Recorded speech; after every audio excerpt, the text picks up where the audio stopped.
Meet Mark, a 25-year-old male who dislocated his left ring finger PIP joint when he landed awkwardly on his hand trying to catch a cricket ball. Mark quickly relocated his PIP joint himself and has been buddy taping it to his little finger for the last 3 days.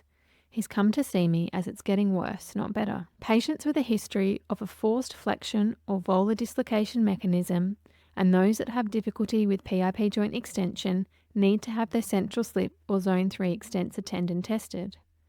If a central slip lesion is overlooked, the patient often returns after 2 to 3 weeks with the so-called Boutonnière deformity. Karim Benzema, the Real Madrid striker, injured his right little finger in January 2019. He chose to not comply with treatment and 4 years later has a little finger fixed flexion deformity.